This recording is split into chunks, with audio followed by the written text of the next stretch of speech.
Hechos capítulo 2, verso 2 dice: y de repente vino del cielo un estruendo, pero dice, como un viento recio. O sea, está equiparando el Espíritu Santo con un viento recio, pero del Espíritu Santo no es ningún viento. Lo equiparó a un viento recio, que soplaba, el cual llenó toda la casa donde estaban. Entonces vemos que la Biblia habla a veces utiliza la metáfora. Tenemos que tener claro que cuando la Biblia está hablando en este sentido, estás equiparando al Espíritu Santo con viento, al Espíritu Santo con fuego, pero no quiere decir que el Espíritu Santo sea viento ni que sea fuego, sino como fuego. Y mire lo que dice el verso 3: y se les aparecieron lenguas repartidas como de fuego, asentándose sobre cada uno de ellos. Y el verso 4 del mismo Hechos capítulo 2, verso 4, dice: y fueron todos llenos del Espíritu Santo, y comenzaron a hablar en otras lenguas según el Espíritu les daba. Aquí no está hablando de bautismo, aquí está hablando de llenura del Espíritu Santo. Y se fueron llenos del Espíritu Santo, no fueron bautizados. ¿Amén? Amén. Entonces tenemos que aclarar eso. Cuando la Biblia habla de bautismo del Espíritu Santo, no es lo mismo que llenura del Espíritu Santo. Y el Pentecostés no fue bautismo, fue llenura del Espíritu Santo. Aquí está diciendo precisamente, y fueron todos llenos del Espíritu Santo. Llenura del Espíritu Santo. Llenura del Espíritu Santo es diferente a bautismo del Espíritu Santo. Vemos ahora que se ha metido una doctrina que es la doctrina carismática. Ha entrado mucho en las iglesias cristianas. ¿Cuáles son las características de la doctrina carismática? El fuego extraño. Aviva el fuego que hay dentro de ti. Usted no oye esa frase que dice: aviva el fuego que hay dentro de ti. Eso nosotros no tenemos que avivar el fuego. Si usted vive el fuego, está buscando el infierno. En el infierno se lleva bastante fuego. A veces se representa el Espíritu Santo como fuego. Entonces tenemos que buscar más del Espíritu Santo. También se habla de un Dios sobrenatural. Oiga, Dios no es sobrenatural. Dios es todopoderoso. Dios es sobrenatural. La doctrina que habla del Dios sobrenatural es precisamente esta doctrina carismática. Y vemos que Marcos Witt está hablando del Dios sobrenatural. Dios no es sobrenatural. Dios actúa en lo natural de él. El que actúa en lo sobrenatural es Satanás. O sea, una alabanza es sobrenatural. Dios es sobrenatural. Dios es todopoderoso, no sobrenatural. Lo que para nosotros es sobrenatural, para él es natural. Para él es natural curar un cáncer. Para él no es sobrenatural, es natural. Esa es la naturaleza de él.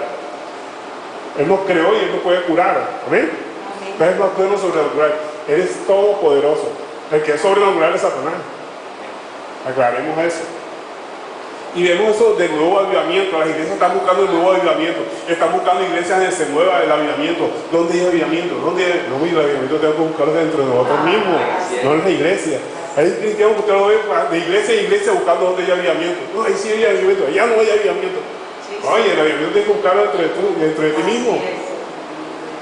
Vemos desafortunadamente cristianos buscando iglesias con avivamiento. En cuatro paredes, ¿qué avivamiento va a haber? El avivamiento está dentro de ti, entre cada uno de nosotros. Amén. Gloria a Dios. Entonces, y eso que ha dado lugar a que la doctrina del Kundalini, que estamos viendo la vez pasada aquí, se haya metido mucho en las iglesias. ¿Qué es la doctrina del Kundalini? Que a través de música que motiva más el cuerpo, se dé un falso movimiento, un falso avivamiento espiritual. Con esos repiques de tambores, y alábalo, él está aquí, dándole orden al Espíritu Santo, tócalo. Y nosotros podemos darle orden al Espíritu Santo. El Espíritu Santo toca a la persona que con un corazón contrito y humillado lo busca, ¿verdad? Pero va el Espíritu Santo a tocar a una persona porque un predicador diga: tócalo. Y la gente se come ese cuento y dice: sí, el Espíritu Santo me tocó. Movimiento Kundalini. Y empiezan a mover y a hacer contorsión y a hacer cosas que no son bíblicas. Se están dejando llevar por una doctrina herética que se ha metido en la iglesia. Una doctrina que viene de los orientales, que se llama la doctrina del Kundalini. A través de esa música de tambores que motiva a las personas y empiezan a brincar y a hacer gestos, contorsiones, se tiran al suelo botando escuparados. Esas son manifestaciones demoníacas. Eso no es ninguna liberación. La verdadera liberación es cuando la persona cae de rodillas postrada y adorando al Señor. Porque eres un viento recio, un viento agradable. No tiene por qué hacer la persona contorsión y patear sillas, ni mucho menos. Esas pateadas de sillas son manifestaciones demoníacas.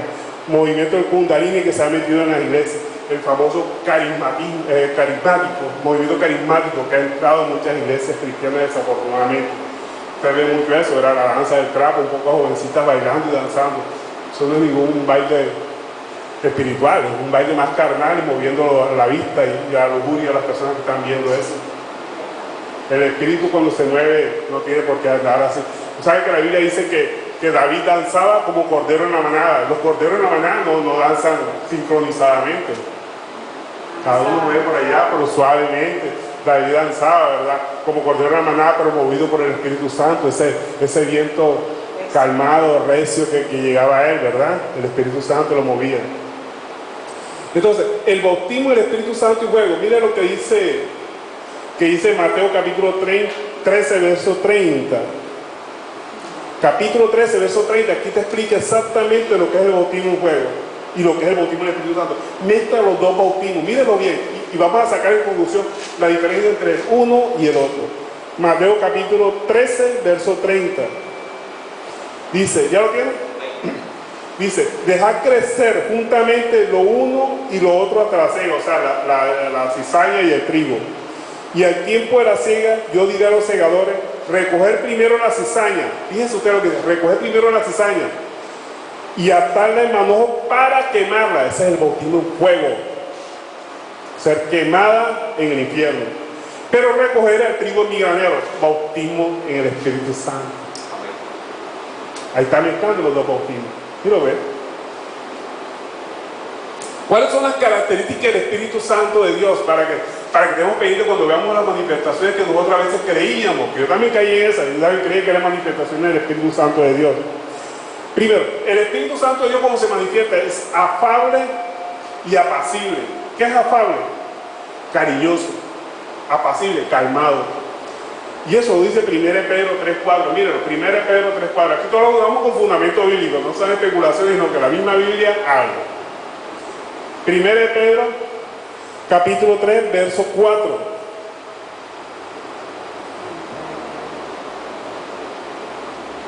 Dice, sino el interno, el del corazón, como el incorruptible ornato de un espíritu afable y apacible, que es de gran estima delante de Dios. ¿Por qué el espíritu afable y apacible es de gran estima delante de Dios? Porque Dios es así. Dios es afable, amable y apacible, calmado. No tiene por qué empezar la persona a dar unos brincos todos raros ahí, tirarse contra el suelo, ni mucho menos. Y las personas agarrando, ¿no lo han visto? Tienen que agarrar que se va a estrellar contra la pared. Es una manifestación demoníaca.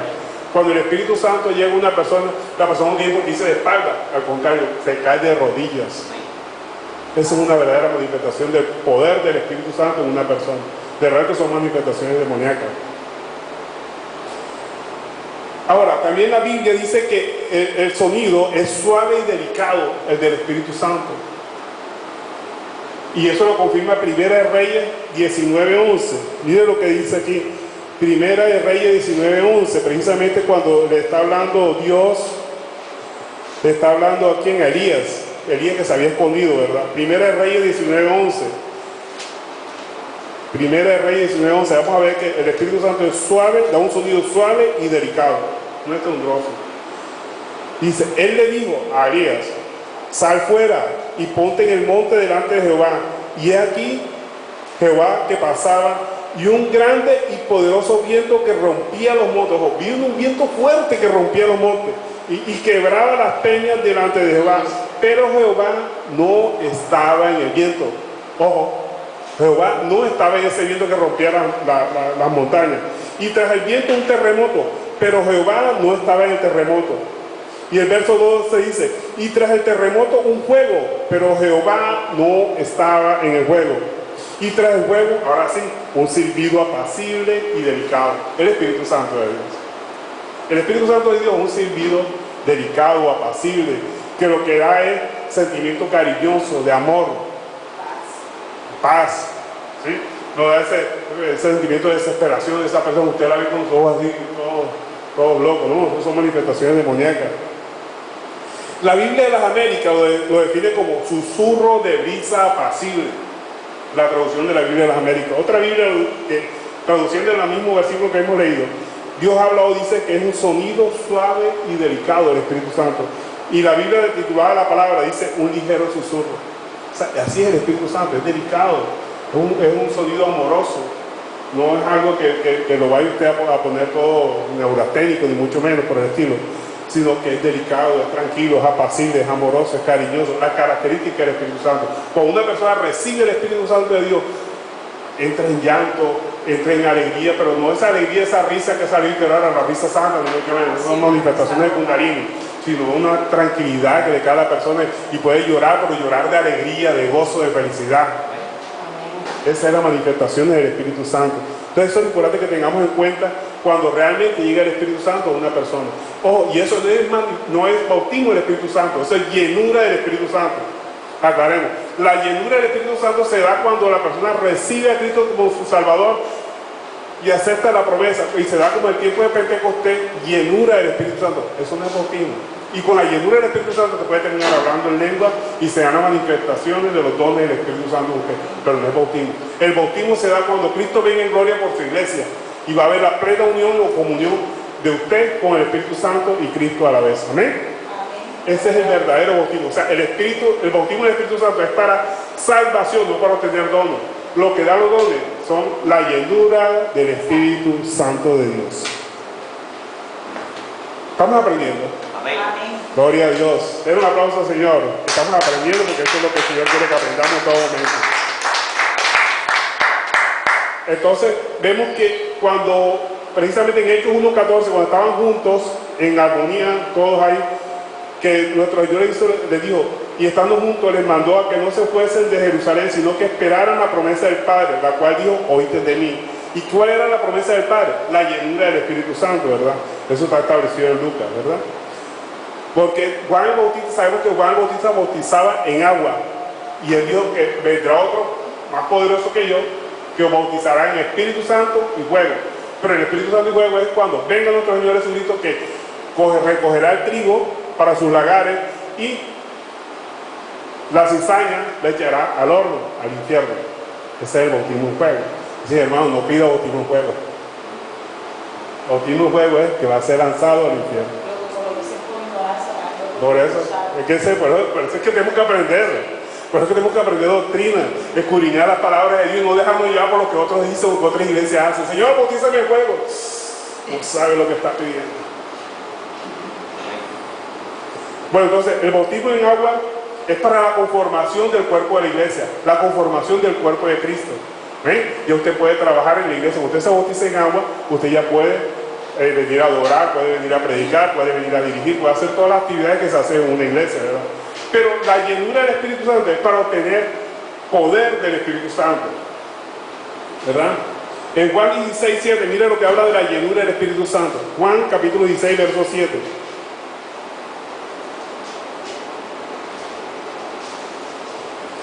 Vamos a ver cuáles son las manifestaciones de la llenura del Espíritu Santo. Lo dice precisamente Juan capítulo 16, verso 7. Dice, pero yo os digo la verdad, os conviene que yo me vaya, porque si yo no me fuere, el Consolador no vendría a vosotros. Mas si me fuere, os lo enviaré. Y cuando Él venga, ahí cuando viene la llenura, cuando Él venga, es llenura. Convencerá al mundo de pecado, de justicia y de juicio. De pecado por cuanto no creen en mí. Entonces la persona dice, bueno, el mayor pecado que nosotros podemos tener es no creer en Cristo. Ese es el mayor pecado. Y tenemos que arrepentirnos. Nosotros nos arrepentimos de ese pecado, ¿verdad? No creer en Cristo. Y ya todos los que estamos aquí creemos en Cristo. Dice, de justicia por cuanto voy al Padre y no me beberéis más. De juicio por cuanto el príncipe de este mundo ya ha sido juzgado. Y el verso 12 dice, aún tengo muchas cosas que deciros, pero ahora no las podéis sobrellevar. Entonces aquí nos está hablando precisamente eso. Entonces, el bautismo en agua, ¿qué nos da? Nos hace conformación del Espíritu. Y la llenura del Espíritu Santo nos da poder. Primero, poder para salir del pecado en que nosotros estábamos, que era de vivir a espaldas de Cristo, no creer en Cristo. Segundo, de entender la justicia que ya nuestro Señor Jesucristo subió al Padre y que ahora no la vamos a ver más hasta que Él venga en gloria. Y de juicio por cuando el príncipe de este mundo ya ha sido juzgado, ya está juzgado. Así que no tengo que ir por qué ponerse a pelear con Satanás. Vemos todavía personas todavía luchando contra Satanás, ¿verdad? Te tengo pisado, te tengo bajo mis pies. Satanás está vencido. ¿Qué dice la palabra para pelear contra Satanás? Sométase a la palabra de Dios y Satanás huye de usted. Así es sencillo. No tiene que pelear, ponerse a pelear con él. Someteos a mí, dice el Señor Jesucristo, y Satanás huye inmediatamente, porque usted no hará lo que Satanás quiere que usted haga. Entonces, con un mismo espíritu. O sea, cuando nosotros nos bautizamos en agua, la Biblia dice que hay el mundo, toda la humanidad se divide en tres grandes grupos. Por un lado, los judíos. Los judíos es el pueblo físico de Dios. Los gentiles es el pueblo físico que no es el pueblo de Dios. En eso estábamos nosotros. Y el tercer grupo que conforma la humanidad es la iglesia. Son los que se convierten del judaísmo al cristianismo y de los judíos al cristianismo. Y eso se hace, obviamente, cuando nosotros nos arrepentimos y nos bautizamos. Empezamos a ser parte del cuerpo de la iglesia. Y eso nos lo confirma en 1 Corintios capítulo 12, verso 13. Mira que aquí lo confirma enseguida, todo con la palabra de Dios. 1 Corintios capítulo 12, verso 13, la primera parte. 1 Corintios capítulo 12, verso 13. Dice, porque por un solo espíritu fuimos todos bautizados en cuerpo. Aquí cuando habla de bautizados es llenura del Espíritu Santo. Sean judíos o griegos, sean esclavos o sean libres. O sea, somos bautizados con el bautismo de Juan, somos bautizados en un solo cuerpo y empezamos a ser conformados el cuerpo de Cristo, o sea, la iglesia. Y 1 Corintios 12:13, o sea, la otra parte dice, y a todos nos dio de beber de un mismo espíritu. Aquí está hablando de la llenura del Espíritu Santo. Llenura del Espíritu Santo. Fíjense usted, primero habló del bautismo en agua. El mismo capítulo 12, verso 13 de 1 Corintios. Habla del bautismo en agua. Empezamos a ser parte del cuerpo de la iglesia. La segunda parte dice, y nos dio de beber de un mismo espíritu. Está hablando de la llenura del Espíritu Santo. Y mire lo bueno que dice ahora, 1 Corintios capítulo 13, verso 12. Más adelantito, siguiente capítulo. 1 Corintios capítulo 13, verso 12, vamos a ver el bautismo en el Espíritu Santo. ¿Cuándo se da el bautismo en el Espíritu Santo? Dice, ahora vemos por espejo, oscuramente, mas entonces veremos cara a cara. Ahora conozco en parte, pero entonces conoceré como fui conocido. ¿Qué nos está diciendo aquí? Cuando Cristo venga en gloria, ya lo que veíamos por espejo, como a través de un espejo, ya no lo vamos a ver en un espejo, lo vamos a ver realmente, la gloria de Cristo. Amén. Que ese es el verdadero bautismo en el Espíritu Santo. ¿Amén? Amén. ¿Estamos aprendiendo? Sí, pero Gloria a Dios. ¿Ah? va muy rápido. Muy rápido. Que es la forma de llevarlo todo en coherente. Vamos, miren que todo va coherentemente. ¿Cómo se va desarrollando? Vamos a hacer un resumen hasta aquí. Hay tres clases de bautismo. El primer bautismo es el bautismo en agua. El bautismo que enseñó Juan el Bautista, ¿verdad? A través del bautismo en agua, después de que nos hemos arrepentido, empezamos a ser parte del cuerpo de Cristo, o sea, de la iglesia. El segundo bautismo, que no es bautismo, sino es llenura del Espíritu Santo. Cuando nosotros tenemos la llenura del Espíritu Santo, empezamos a recibir los dones del Espíritu Santo y tenemos poder. ¿Ya? Poder para echar fuera demonios, poder para poner las manos sobre los enfermos y ellos sanarán en el nombre de Jesús. Eso se llama llenura del Espíritu Santo, hablar en nueva lengua, eso es llenura del Espíritu Santo. El segundo bautismo que habla la Biblia es el bautismo en el Espíritu Santo, que es cuando nuestro Señor Jesucristo venga en gloria, que Él recogerá el trigo para sus lagares. Y el otro bautismo, que es el bautismo en fuego, que quemará la cizaña y la llevará para el horno, o sea, para el infierno. Tenemos las diferentes clases de bautismo, hay un resumen de los bautismos. Nuestro Señor Jesucristo quiere que seamos uno en Él como Él es uno en el Padre. Y cuando seamos uno en Él, es precisamente ese bautismo en el Espíritu Santo. Mire lo que dice Juan 17:21. Me gusta mucho el capítulo de Juan, el libro de Juan, porque el libro de Juan es el que habla de la deidad de Cristo y nos muestra lo que va a suceder cuando Cristo venga en gloria. Juan capítulo 17, verso 21.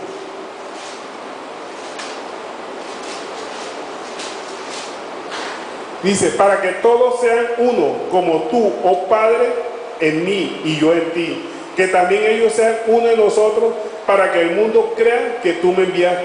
O sea, la función del bautismo del Espíritu Santo es que seamos uno en Cristo. Y eso va a ser cuando Él venga en gloria. ¿Ven? Entonces ese es el verdadero bautismo en el Espíritu Santo. Y mire, Hechos 19:1 también nos confirma lo mismo. Hechos 19:1. Hechos capítulo 19, verso 1. Dice, aconteció que entre tanto que Apolos estaba en Corinto, Pablo, después de recorrer las regiones superiores, vino a Éfeso y hallando a ciertos discípulos les dijo, ¿recibiste el Espíritu Santo cuando creíste? Y ellos le dijeron, ni siquiera hemos oído si hay Espíritu Santo. Entonces dijo, ¿en qué pues fuiste bautizado? Ellos dijeron, en el bautismo de Juan.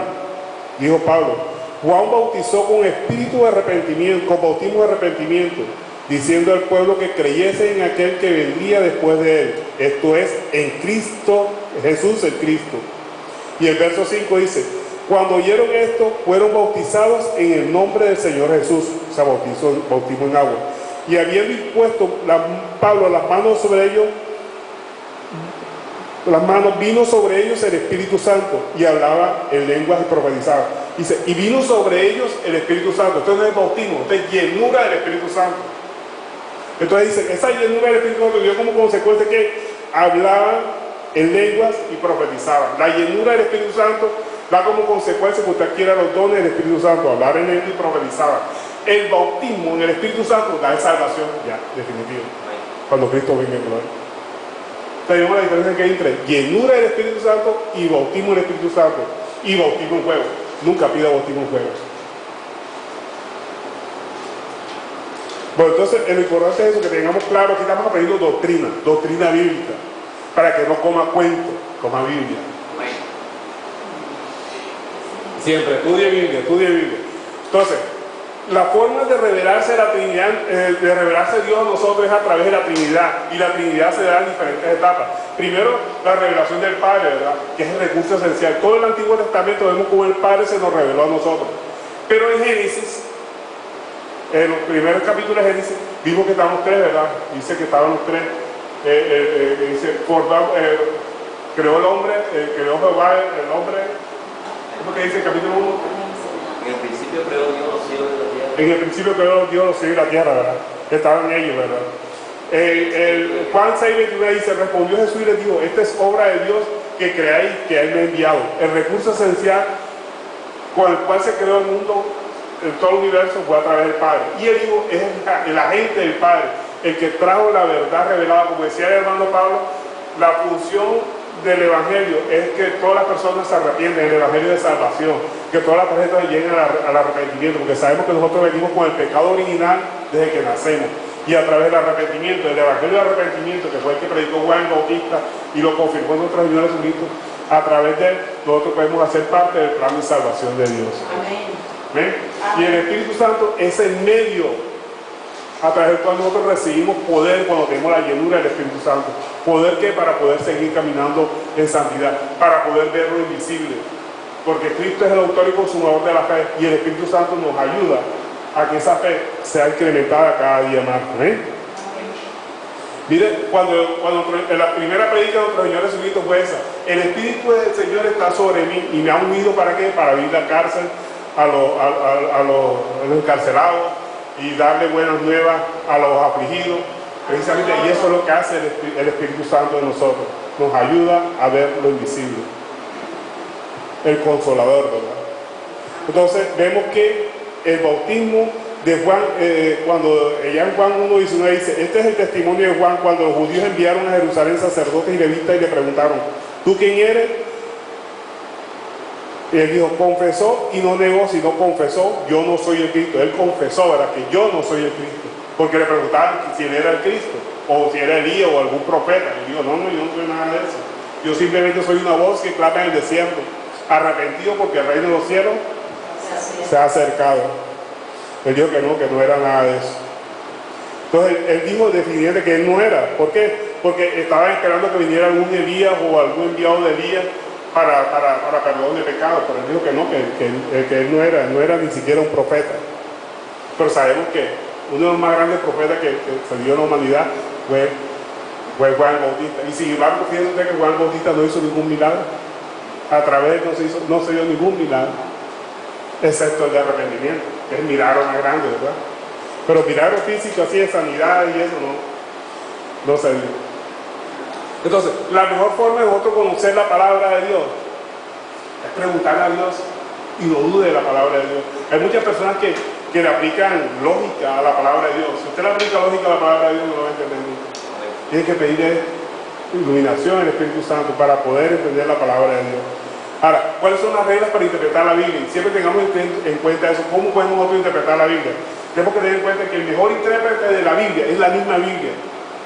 A través de la Biblia nosotros podemos encontrar el significado de lo que el Señor quiso decir en la palabra. No se deje embaucar con versículos sacados fuera de contexto. Toda la Escritura es inspirada por Dios y es útil para enseñar, redarguir, para corregir y para instruir en justicia. La palabra de Dios toda es inspirada por Dios. Los pasajes oscuros de la Biblia se interpretan a través de los pasajes claros. Por lo menos un pasaje oscuro que aparentemente es oscuro, muchas personas dicen, ¿qué significa aquí? Por lo menos ese que dice Juan 1:1, el principio era el verbo y el verbo era con Dios y el verbo era Dios. Parece un trabalengua, ¿verdad? En el principio era el verbo. O sea, en el momento de la creación, era el verbo. Y el verbo era con Dios. O sea, cuando Jesucristo se hizo carne, era con Dios, ¿verdad? Y la otra parte dice, y el verbo era Dios. O sea, él ascendió y se convirtió en Dios. O sea, hizo parte integrante de Dios. Están las tres partes ahí, ¿verdad? Vemos ahí. Pero ¿cómo entendemos ese versículo? Con otro versículo que es más claro. Por eso se recomienda mucho las Biblias concordadas. Eso se entiende con Apocalipsis 22:13. Mira lo que dice Apocalipsis 22:13. Yo soy el alfa y el omega, el principio y el fin, el primero y el último. Ahí está diciendo clarito. Entonces, la misma Biblia se explica ya mismo. Entonces, por ahí hay que buscar pasajes paralelos. Los pasajes oscuros se interpretan con pasajes claros de la misma Biblia. No busque otros libros. ¿Cómo hace uno para buscar esos pasajes? En la misma Biblia, por eso hay que buscar Biblia concordada. Entre mejor Biblia concordada. La mejor Biblia concordada. Hay muchas Biblias concordadas. Hay muchísimas. Esa que usted tiene ahí en su mano es concordada.